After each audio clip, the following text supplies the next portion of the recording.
சீக்கிரம் ஜெபிப்போம், ஜெபித்து கொண்டே இருப்போம். இந்த சீக்கிரமாய் நம்ம எதிரிகளெல்லாம் துரத்தி அழிக்கக்கூடிய அபிஷேகத்தோடு இந்த இடத்த விட்டு நம்ம என்ன செய்ய போகிறோம்? கடன் சார். இப்படி அநேக சத்துருக்களை ஆண்டவர் சீக்கிரமாய் துரத்திருக்காரு, அழிச்சிருக்காரு வேதத்தில். அப்போ நம்ம இன்றைக்கி ஏதாவது ஒரு காரியத்தை நாம் தியானிக்கணும்னு சொல்லி நான் நினைத்த பொழுது எஸ்தரின் புத்தகத்திலே நம்ம எடுத்துக்கொள்வோம். எஸ்தரின் புத்தகத்தில் இப்படிப்பட்ட ஒரு பெரிய காரியம் நடந்துச்சு. எல்லாருக்கும் நல்லா தெரியும். எஸ்தரின் புத்தகம். மொர்தெகாய்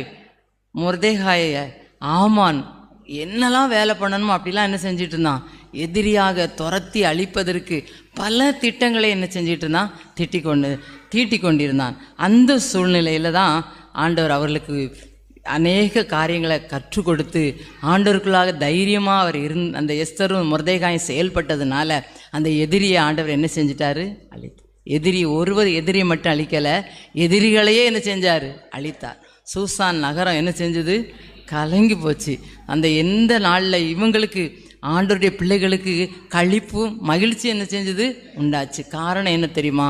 ஆண்டவர் நம்முடைய எதிரிகளை துரத்தி என்ன செய்ய போகிறாராம்? சீக்கிரமாய் நமக்கு விரோதமாக இந்த இடத்துல வந்திருக்கிற நம்முடைய வாழ்க்கையில் நம்முடைய குடும்பத்துக்கு விரோதமாக எழும்புகிற எதிரிகள் நம்ம நினைப்போம், இவங்கெல்லாம் நமக்கு எதிரியாக செயல்படுவாங்களா அப்படின்னு நினைப்போம். அவங்க தான் எதிரியாக என்ன செஞ்சுருப்பாங்க? ரொம்ப வேண்டியவங்களாக இருப்பாங்க. அதே மாதிரி நம்முடைய பணிகளுக்கு விரோதமாய், நம்முடைய தொழிலுக்கு விரோதமாய், பிள்ளைகளுக்கு விரோதமாய், நம்முடைய பிள்ளைகளுடைய எதிர்காலங்களுக்கு விரோதமாய் என்னென்ன சூழ்நிலையிலலாம் எப்படிலாம் செயல்படணுமோ அப்படிலாம் எதிரிகளாக வந்து என்ன செய்வாங்க? ஆனால் அதை குறித்து நீங்களும் நான் என்ன செய்ய வேண்டாம்? கவலைப்பட வேண்டாம். தைரியமாக நம்ம என்ன செய்ய முடியாது? சும்மா இருப்போன்னா நான் சும்மா இருக்கக்கூடாது. வேதத்தை அதிகமாக வாசிக்கணும். நன்றாக ஆவியில் நிறைந்து என்ன செய்யணும்? செபிக்கணும். உபவாசம் போட்டு என்ன செய்யணும்? செபிக்கணும். செபிக்கும் பொழுது ஆண்டவர் நமக்கு விரோதமாக இருக்கிற எல்லா எதிரிகளையும் என்ன செய்வார்? அவர் துரத்துகிறது மாத்திரம் இல்லை, அழித்து போடுவார்.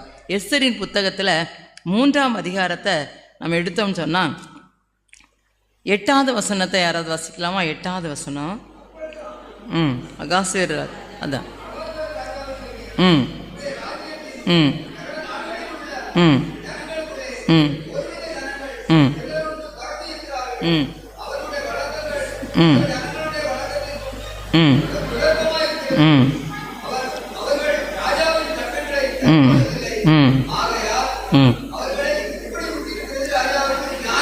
போதும். அவங்கள இப்படியே விட்டுறக்கூடாது. ராஜாவுக்கு சம்மதம்னா, உங்களுக்கு சித்தம்னா, சம்மதம்னா, விருப்பம்னா அவங்கள என்ன செய்யணும்? நம்ம அழிக்கணும். அழித்து அது என்ன செய்யணும்? எழுதி அனுப்பணும். அழிக்கிறதுக்கு ஒரு என்ன செய்யணும்? எழுதி அனுப்பணும் அப்படி. அப்போ உடனே ராஜா சொல்கிறாரு, நீ அப்படி ராஜாவை அப்படி செய்தாருன்னா நான்